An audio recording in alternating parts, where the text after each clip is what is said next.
हम आपके समक्ष आचार्य रामचंद्र शुक्ल की साहित्य इतिहास लेखन परंपरा में, खास करके हिंदी साहित्य इतिहास लेखन परंपरा में योगदान पर चर्चा करेंगे।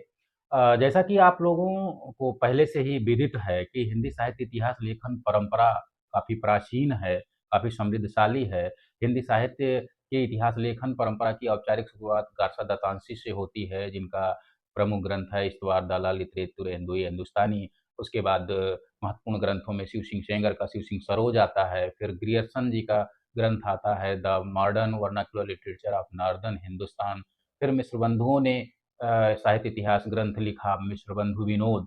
किंतु आप विश्लेषण करेंगे तो ये जानेंगे कि जो केंद्रीय स्थान आचार्य रामचंद्र शुक्ल के हिंदी साहित्य इतिहास ग्रंथ का है, वह इन ग्रंथों का नहीं है। ये शुरुआती प्रयास थे, इसलिए इसमें बहुत सारी कमियाँ थीं, किंतु आचार्य रामचंद्र शुक्ल ने जिस वैज्ञानिक, तार्किक विश्लेषण, विवेचन की अद्भुत क्षमता का प्रदर्शन करते हुए हिंदी साहित्य इतिहास लिखा, वो एक शुद्ध अर्थों में एक वैज्ञानिक दृष्टि से इतिहास हिंदी साहित्य का कहा गया और आज इसीलिए वो महत्वपूर्ण रहा है। तो मैं आज इसी संदर्भ में चर्चा करूँगा और यह भी चर्चा करूँगा कि किन अर्थों में कैसे आचार्य रामचंद्र शुक्ल का इतिहास पहले के इतिहास लेखन से, साहित्य इतिहास लेखन से हिंदी के भिन्न है, किन कारणों पे भिन्न है, ये विस्तृत रूप से चर्चा करूँगा। इसलिए आप लोग वीडियो में अंत तक बने रहिएगा, तभी आप लोग अच्छे से लाभान्वित होंगे। चलिए, मैं चर्चा करता हूँ। आचार्य रामचंद्र शुक्ल का हिंदी साहित्य का इतिहास ग्रंथ है हिंदी साहित्य का इतिहास। हिंदी साहित्य का इतिहास। मित्रों, इस ग्रंथ की रचना इन्होंने सन 1929 ईस्वी में की थी, सन 1929 में। और ये स्वतंत्र ग्रंथ के रूप में नहीं रचा गया था। एक काशी से पत्रिका निकलती थी, नागरी प्रचारणी, नागरी प्रचारणी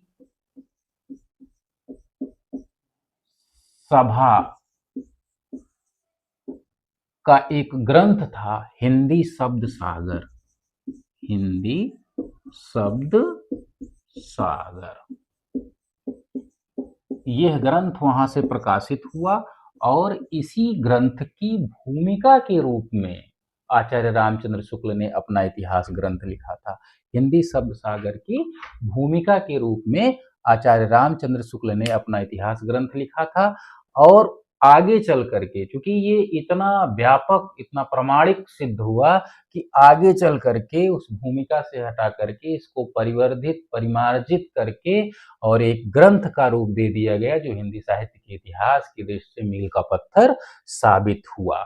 आइए हम लोग चर्चा करते हैं कि आखिर साहित्य को किस दृष्टिकोण से आचार्य रामचंद्र शुक्ल देखते थे। पहले उसकी चर्चा करते हैं, फिर इन्होंने क्या क्या योगदान किया उस पर एक एक करके विस्तृत रूप से हम लोग चर्चा करते हैं। मित्रों, आचार्य रामचंद्र शुक्ल की मान्यता थी कि साहित्य साहित्य जनता जनता की चित्तवृत्तियों का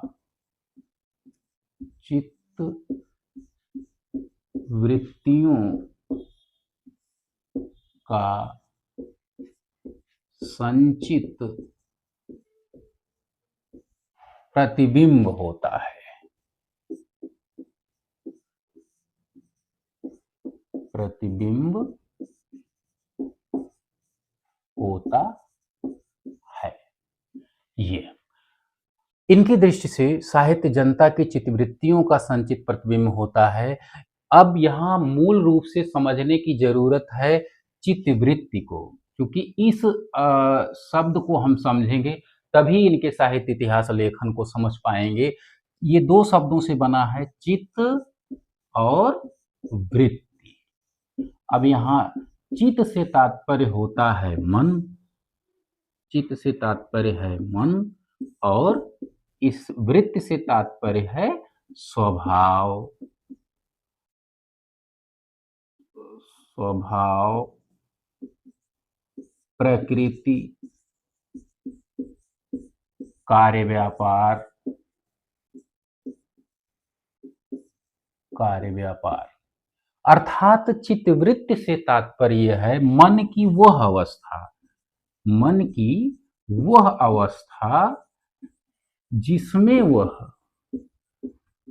विचार करता है, विचार करता है। अब इसके आधार पर देखा जाए तो जनता की मन की जो प्रकृति है, अर्थात जो वैचारिकी है, जैसा जनता सोचती है, उसी का संचित, संचित का मतलब एकत्रित प्रतिबिंब होता है, यानी उसकी छाया होती है, उसका एक सम्मिलित रूप होता है। अर्थात कहने का मतलब ये है कि समाज में रहने वाली जनता का जो दृष्टिकोण होता है, जीने का जो नजरिया होता है, जो सोचने का नजरिया होता है, जो विश्वास होता है, उसी पर आधारित उस समय का साहित्य भी होता है और उसी के अनुसार वो चलता है। उसी का संचित प्रतिबिंब साहित्य में होता है, कहीं उसका प्रतिबिंब होता है, आगे कहीं कभी कभी वो मार्गदर्शन करते रूप में भी दिखाई पड़ता है। तो आप लोग ये समझ गए होंगे कि आखिर ये चित्त वृत्ति क्या होता है। मन की वह अवस्था जिसमें वह विचार करता है, अर्थात जनता जिस यथा स्थिति में हो करके विचार करती है, वह उसकी चित्तवृत्ति कहलाती है। अब आगे आचार्य रामचंद्र शुक्ल ने अपने इतिहास, हिंदी साहित्य के इतिहास की भूमिका में लिखा है, जबकि प्रत्येक देश का साहित्य वहां की जनता की चित्तवृत्तियों का संचित प्रतिबिंब होता है, तब यह निश्चित है कि चित्तवृत्तियों में परिवर्तन के साथ ही साहित्य में भी परिवर्तन हो जाता है।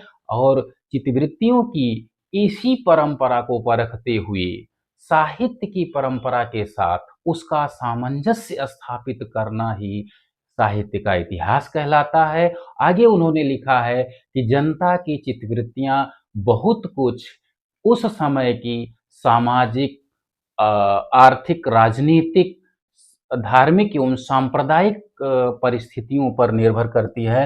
अर्थात इन परिवेश, सामाजिक, आर्थिक, धार्मिक, सांप्रदायिक परिवेश जनता की चित्तवृत्तियों को बदलने में सहायक होता है। इस अनुसार आप देखेंगे तो इनके इतिहास दृष्टि के अनुसार 3-4 तथ्य निकल के आते हैं कि साहित्य जनता की चित्तवृत्ति का संचित प्रतिबिंब है, जिसका मैंने पहले चर्चा कर दिया। और चित्तवृत्तियों के परिवर्तन के साथ साहित्य भी बदल जाता है, जैसा कि आप उदाहरण देखेंगे। हिंदी साहित्य का जो 4 कालों में विभाजन किया है शुक्ल जी ने, उसमें देखिए वीरगाथा काल के बाद भक्ति काल, फिर रीति काल, फिर आधुनिक काल। जैसे जैसे जनता की चित्तवृत्तियों में परिवर्तन होता चला गया है, वैसे वैसे साहित्य की धारा में भी परिवर्तन दिखता है सीधे सीधे। और आगे उन्होंने लिखा है कि ये जो जनता की चित्तवृत्तियां हैं, वो सामाजिक, धार्मिक और सांस्कृतिक तथा सांप्रदायिक परिवेश के अनुसार परिवर्तित होती हैं। वैसा हम लोग अगर विश्लेषण करते हैं तो देखते हैं जो भी काल परिवर्तित हुए हैं, उसमें इन सारी प्रवृत्तियों का बहुत बड़ा योगदान रहा है, इसलिए इनका विश्लेषण आवश्यक है। आइए हम लोग अब चर्चा करते हैं आगे कि किन दृष्टियों से ये हिंदी साहित्य का इतिहास ग्रंथ आचार्य रामचंद्र शुक्ल का महान सिद्ध हो सका और किन कारणों से हम लोग उसको महान मानते हैं। अब तक का जो ग्रंथ है हिंदी साहित्य का, यानी आचार्य रामचंद्र शुक्ल जी के समय तक का जो हिंदी साहित्य का इतिहास ग्रंथ लिखा गया था, वो क्यों नहीं इतना प्रामाणिक और विश्वसनीय हो सका, उसके पीछे के कारणों का मैं विवेचन करूंगा। तो सबसे पहला जो आधार बनता है, जो सबसे पहली खूबी बनती है आचार्य रामचंद्र शुक्ल के इतिहास की, वो सबसे पहला है काल विभाजन एवं नामकरण। काल विभाजन एवं नामकरण। मित्रों, इसके पहले भी काल विभाजन एवं नामकरण का प्रयास किया गया था।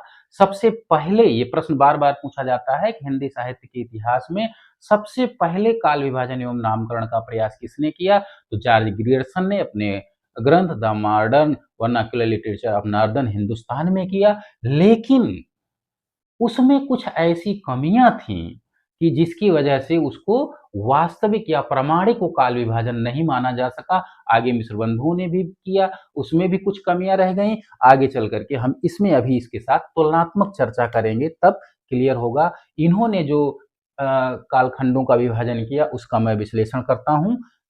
सबसे पहले है काल खंड का नामकरण। कालखंड का नाम, समय और प्रवृत्ति। क्योंकि इन्होंने जो नामकरण किया उसमें उस काल की समय सीमा को भी ध्यान रखा, उसका कालखंड का नामकरण किया और नामकरण उसकी प्रवृत्ति के आधार पर किया। जैसी साहित्य की प्रवृत्ति थी, समाज की मनोदशा थी, उसके अनुसार जो साहित्य रचा जा रहा था, उन प्रवृत्तियों का विश्लेषण करके, जैसा कि मैंने पिछले वीडियो में अपने चर्चा किया है कि उन्होंने, आचार्य रामचंद्र शुक्ल ने विधेयवादी प्रत्यक्षवादी पद्धति का सहारा लेकर के इतिहास ग्रंथ लिखा, तो उस पे इसका स्पष्ट प्रभाव दृष्टिगोचर होता है। व्यापक रूप से उसको समझने के लिए हमारी पिछली वीडियो आप लोग देख लीजिएगा। तो कालखंड का नामकरण, जो पहला कालखंड इन्होंने दिया नाम, उसका था वीर गाथा काल। वीर गाथा काल। और इसकी समय सीमा उन्होंने निर्धारित किया संवत 1050 से 1375 विक्रमी तक, ये दिया। और दूसरा काल जो इन्होंने विभाजित किया वो भक्ति काल। भक्ति काल, इसका समय है संवत 1375 से 1700 विक्रमी। और अगला जो कालखंड इन्होंने निर्धारित किया वो है रीति काल। रीति काल, इसका समय है संवत 1700 से 1900 विक्रमी तक। और अगला और अंतिम जो कालखंड है वो है गद्य काल।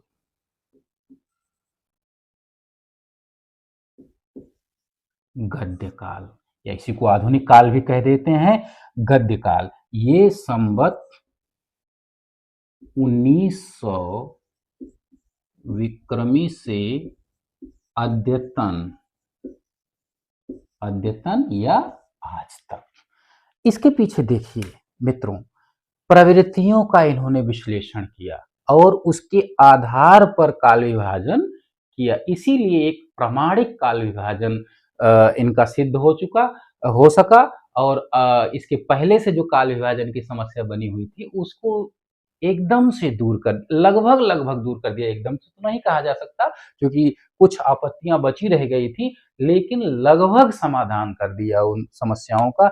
अब आइए देखते हैं कि इसमें प्रवृत्तियों के आधार पर कैसे इन्होंने किया। वीर गाथा काल, जो संवत 1050 से 1375 विक्रमी तक का जो कालखंड था, उसमें इन्होंने विश्लेषण किया। तो उस समय की समाज की प्रवृत्ति ये थी कि वीर गाथाओं की रचना, राज्याश्रय में कवि रहते थे, उनकी लड़ाइयां, चूंकि उस समय छोटे छोटे राज्यों में विभाजित था भारतीय इतिहास का वो कालखंड, और छोटी छोटी बातों को लेकर के वो विभिन्न उसमें युद्ध करते रहते थे। उस प्रवृत्ति को देखते हुए इन्होंने इस काल का नाम वीर गाथा काल, वीर गाथात्मक रचनाओं की प्रवृत्ति जाता थी, इसलिए इन्होंने वीर गाथा काल नाम दिया। हालांकि इस पे आपत्तियां हैं कई विद्वानों की। इनकी दृष्टिकोण यहाँ पे थोड़ा सा एक पक्षीय नजर आती है, क्योंकि उस समय जो अन्य प्रवृत्तियां थीं, जैसे सिद्ध साहित्य, नाथ साहित्य, जैन साहित्य और अन्य जिसमें विद्यापति और अमीर खुसरो का जिक्र आता है, वो उसको ये सही रूप से देख नहीं पाए, सही रूप से उनका विवेचन विश्लेषण नहीं कर सके, जिसकी कमी बाद में आचार्य हजारी प्रसाद द्विवेदी जी ने किया। किंतु उसके बाद भी जो उसमें ज्यादा विशेष स्थिति में थी, उसके आधार पर इन्होंने वीरगाथा काल इसका नाम दिया। अगला हम देखते हैं तो ये भक्ति काल। भक्ति काल, इस पे नामकरण को लेकर के कोई विवाद नहीं है, केवल उदय को लेकर के है। इन्होंने भक्तिकाल को विभाजित किया 1375 से 1700 विक्रमी। इसमें भक्ति की प्रवृत्ति को देखते हुए, भक्ति की प्रवृत्ति थी उस समय, समाज जो है वो भक्ति की प्रवृत्ति की ओर पूरी तरह से झुका हुआ था, उससे सराबोर था उस प्रवृत्ति को देख करके, और खास करके रचनाएं भी उसी तरह की हो रही थी। तो उसको देखते हुए उन्होंने इस काल को भक्ति काल नाम दिया। आगे रीतिकाल, अगला जो कालखंड है वो 1700 से 1900 विक्रमी, इसमें इसको इन्होंने रीतिकाल नाम दिया। इस काल के नाम पर भी कोई आपत्ति नहीं है, लगभग लगभग लोगों ने इसको स्वीकार किया है। कुछ विद्वानों ने आपत्तियां की हैं, उसको हम लोग नामकरण पे जब चर्चा करने लगेंगे तो उसमें विश्लेषण करेंगे। इसमें इन्होंने देखा कि एक रीति चली आ रही थी, संस्कृत परंपरा में जो लक्षण ग्रंथ थे उनको उनकी परंपरा को ग्रहण करते हुए हिंदी में भी लक्षण ग्रंथों की रचना की गई। लक्षण ग्रंथों की रीति परंपरा, लक्षण ग्रंथों की रीति, संस्कृत के लक्षण ग्रंथों के आधार पर हिंदी में भी लक्षण ग्रंथों की रचना लिखने की जो परंपरा बनी, उसको ध्यान में रखते हुए इन्होंने इस काल का नाम रीतिकाल किया। ये वैज्ञानिकता यानी उस समय की मनोवृत्तियों से, प्रवृत्तियों से ये नामकरण इनका कोरिलेट होता है। आगे जो अगला काल है जिसको आधुनिक काल कहते हैं, गद्य काल कहते हैं, इसको आधुनिक काल भी कहते हैं, आधुनिक काल। और आचार्य शुक्ल जी ने गद्य काल इसलिए कहा कि गद्य का वास्तविक रूप में जो विश्लेषण होता है, वास्तविक रूप से जो शुरुआत होती है, वो आधुनिक काल से ही मानी जाती है। आधुनिक काल से ही खास करके आप देखिए तो कहानी है, नाटक है, उपन्यास है, आत्मकथा है, आलोचना इत्यादि विधाओं का व्यापक रूप से यहाँ पे दृष्टिगोचर होता है। तो इस प्रवृत्ति को ध्यान में रखते हुए आधुनिक काल को उन्होंने गद्य काल कहा। इसके पहले भी छिटपुट मात्रा में गद्य मिलते हैं, लेकिन वो गद्य की जो परिपक्व परंपरा थी उसकी शुरुआत अद्यतन काल से यानी आधुनिक काल से संवत 1900 से मानी जाती है। आइए हम लोग चर्चा कर लेते हैं यहाँ, आखिर जो जॉर्ज ग्रियर्सन ने नामकरण किया था वो कैसे इनसे हीन था, अर्थात रामचंद्र शुक्ल का जो नामकरण है वो कैसे वैज्ञानिक साबित हो सका, उसके बारे में मैं चर्चा करूंगा।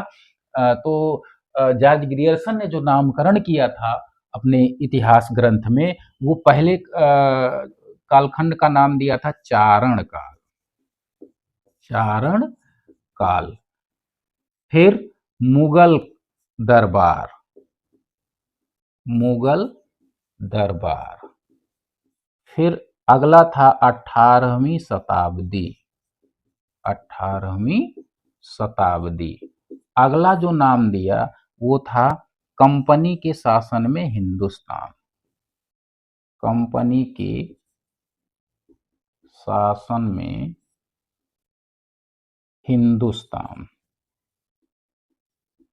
कंपनी के शासन में हिंदुस्तान। अब यहाँ एक चीज हम देखते हैं कि इनका जो नामकरण है व्यक्ति विशेष, इनके व्यक्तिगत सोच के आधार पर है और राजनीतिक सोच के आधार पर है।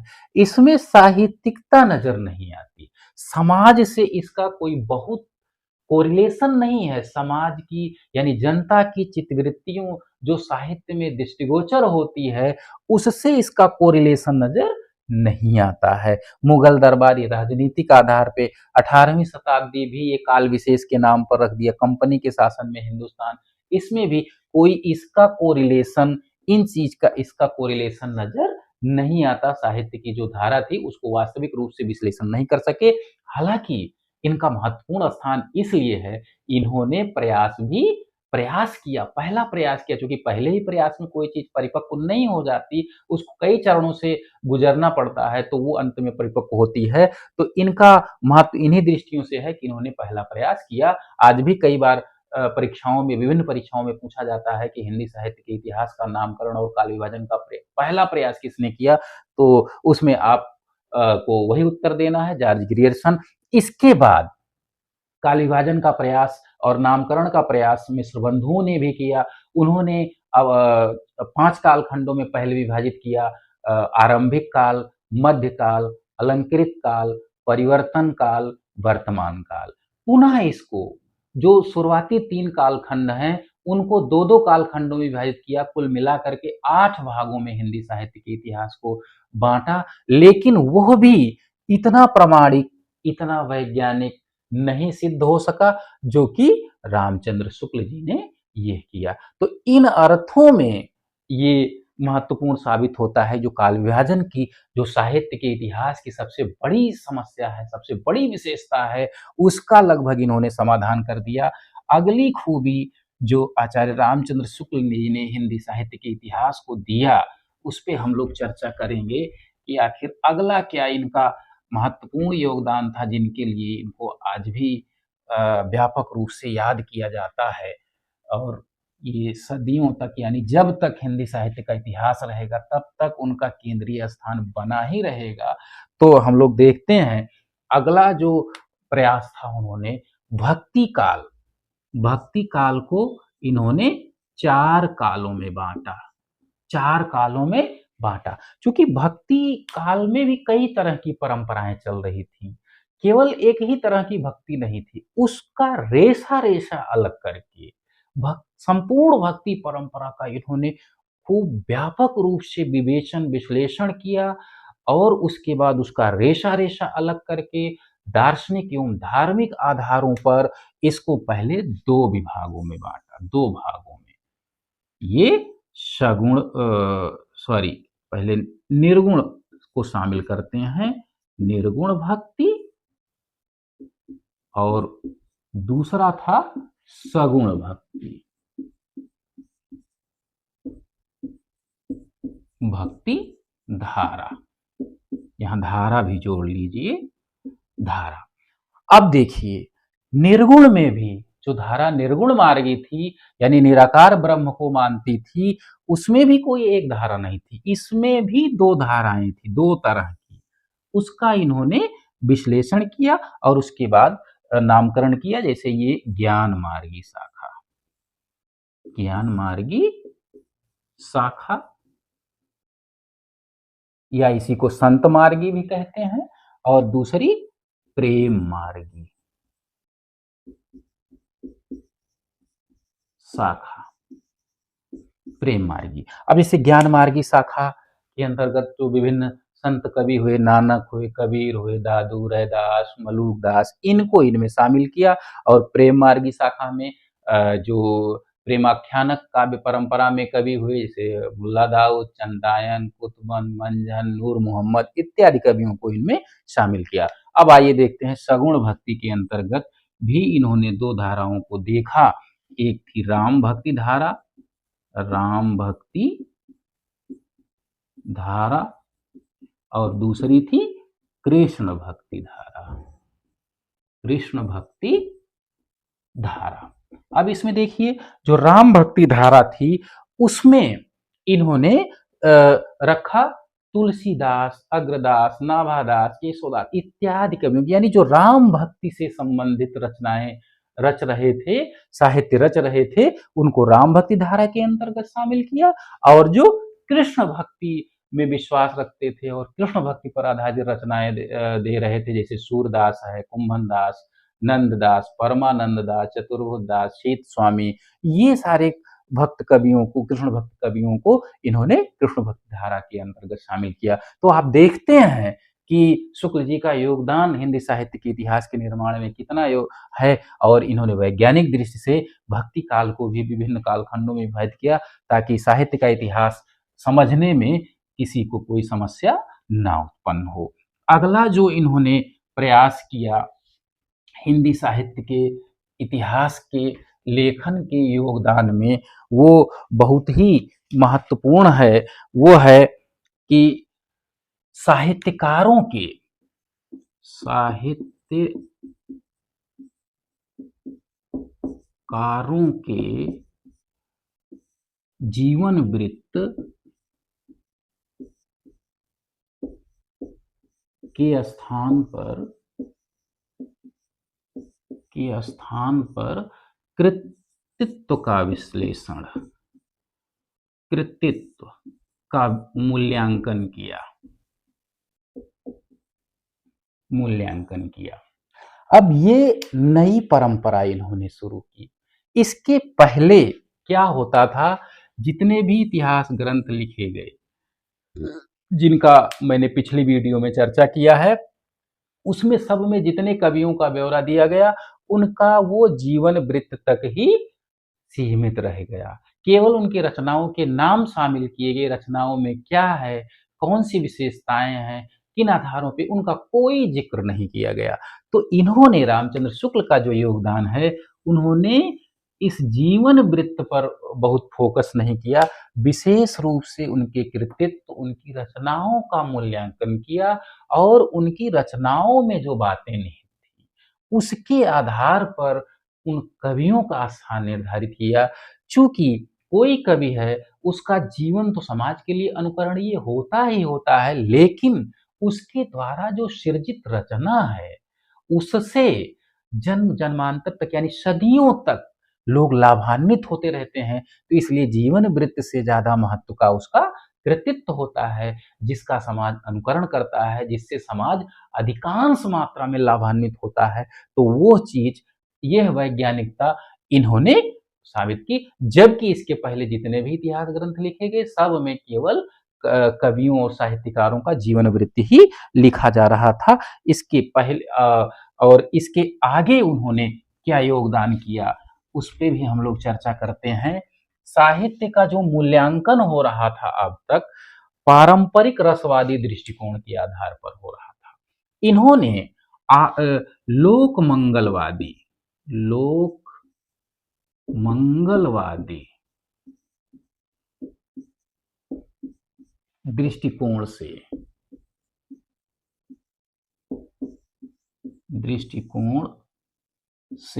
साहित्य का मूल्यांकन किया, साहित्य का मूल्यांकन किया। अब आइए देखते हैं, इसके पहले क्या था। पारंपरिक जो रसवादी पद्धति थी, उसमें आनंद किस तरह से है, साहित्य की रचनाओं में कितना आनंद, यानी वो पाठक को कितना आनंदित कर देने में, कितना भाव, कितना हृदय पर उसके असर डालने में कामयाब रहती थी, उस पर विशेष फोकस किया जाता था। लेकिन शुक्ल जी की ये एक अपनी विशेष देन है, ये बहुत बड़ा कॉन्सेप्ट है। इसको अलग से हम अगली वीडियो में चर्चा करेंगे, आने वाली वीडियो में। लेकिन सामान्य रूप से यहाँ जानना जरूरी है कि लोक मंगलवादी दृष्टि आखिर थी क्या। ये दो शब्दों से बना है, लोक मंगल। यहाँ लोक का कई अर्थों में शुक्ल जी ने प्रयोग किया है। लोक का अर्थ सामान्य जन होता है, सामान्य जन, और मंगल का अर्थ होता है कल्याण, यानी सामान्य जन का कल्याण। शुक्ल जी ने लोक शब्द का प्रयोग कई संदर्भों में किया है, भिन्न भिन्न अर्थों में किया है। जैसे जगत, कहीं जगत के अर्थ में लोक शब्द का प्रयोग किया है, कहीं समाज के अर्थ में, कहीं मानव जाति के रूप में किया है, मानव जाति के रूप में, कहीं संपूर्ण मानवता के लिए किया है, संपूर्ण मानवता के लिए इन्होंने किया है, और कल्याण में कोई दिक्कत नहीं है। तो किंतु जो यहाँ पे साहित्यिक रचनाओं का जो मूल्यांकन में इन्होंने लोक मंगलवादी दृष्टिकोण दिखाया, उसमें विशेष भाव इनका है कि जो दीनहीन, गरीब, दुखी जनता है, पीड़ित जनता है, उसके समस्याओं के निवारण में साहित्य कहाँ तक सार्थक हो सक रहा है, वो दृष्टिकोण इनका लोक मंगलवादी दृष्टिकोण है। लोक मंगलवादी दृष्टिकोण से आचार्य रामचंद्र शुक्ल का विशेष मंतव्य ये है कि समाज की जो गरीब जनता, पीड़ित जनता है, उसका मंगल यानी उसका कल्याण करने में कहाँ तक साहित्य सफल हो रहा है, इस दृष्टिकोण से उन्होंने साहित्य का मूल्यांकन किया और इस कसौटी के आधार पे तुलसीदास जी को इन्होंने सर्वोच्च पद पे प्रतिष्ठित किया। ये इनकी एक विशेष खासियत थी जो अब तक नहीं संभव हो सकी थी और ये इसलिए ये इनका जो साहित्य इतिहास है एक विशेष अन्य उसमें शामिल साबित हो सका। अब अगली जो खूबी है आचार्य रामचंद्र शुक्ल के साहित्य इतिहास लेखन की वो है कि कविता में संप्रेषण को बाधित करने वाले शब्दों, संप्रेषण को बाधित करने वाले तत्वों, बाधित करने वाले तत्वों जैसे रहस्यवाद है, रहस्यवाद, प्रतीकवाद, प्रतीकवाद है, क्लिष्टता है, क्लिष्टता है, पारिभाषिक शब्द, पारिभाषिक शब्द तथा बुद्धि प्रेरित वक्रता, बुद्धि प्रेरित वक्रता, वक्रता, इन तत्वों का विरोध किया उन्होंने। काव्य में, कविता में भाव संप्रेषण, यहाँ लिख लीजिए, भाव संप्रेषण को बाधित करने वाली, यानी कविता जो है वो भावों पर चलती है, भावों पे आधारित होती है और शुक्ल जी ने इस चीज को ध्यान में रखते हुए कि भावों के प्रवाह को बाधित करने वाले जो तत्व थे उनकी निगाह में, उसका उन्होंने विरोध किया कि ये तत्व साहित्य की धारा को प्रभावित करते हैं, उसका जो उसकी जो संवेदनशीलता है उसको प्रभावित करते हैं। उसमें एक तत्व है रहस्यवाद, प्रतीकवाद, क्लिष्टता यानी कठिनता, उसका पारिभाषिक शब्द जो कि भावों की सघनता को कम कर देते हैं, बुद्धि प्रेरित वक्रता, इन्होंने भाव प्रेरित वक्रता को तो महत्व दिया है किंतु बुद्धि प्रेरित वक्रता को महत्व नहीं दिया है। इसीलिए केशवदास जी के काव्य में इनको बुद्धि प्रेरित वक्रता नजर आती है, इसलिए उन्होंने उनको कठिन काव्य का प्रेत कहा, उनका काव्य इनको रुचा नहीं, रुचिकर नहीं लगा। और आप देखिए छायावाद पे इन्होंने रहस्यवाद, प्रतीकवाद, इसका सबका आरोप लगाया, इसलिए छायावाद को भी ये स्वीकार नहीं कर सके। तो ये सारी विशेषताएं आचार्य रामचंद्र शुक्ल के इतिहास लेखन में मौजूद होने के कारण आज उनका इतिहास मील का पत्थर साबित हो रहा है, एक ऐसी मिसाल कायम हो रहा है कि उस परंपरा को तोड़ना आसान नहीं है। उसके बाद भी जो साहित्य इतिहास ग्रंथ लिखे गए वो या तो ज्यादातर शुक्ल का या तो विरोध किए हैं या तो उनका समर्थन किए हैं। तो इसलिए इससे ये जाहिर होता है कि आचार्य रामचंद्र शुक्ल का हिंदी साहित्य के इतिहास लेखन में क्या योगदान रहा है। मित्रों, मुझे उम्मीद है आप लोगों को ये वीडियो अच्छा लगा होगा। यदि अच्छा लगे तो लाइक और सब्सक्राइब करिएगा। मिलते हैं अगले वीडियो में, तब तक के लिए नमस्कार। व्यस्त रहिए, मस्त रहिए, पढ़ते रहिए।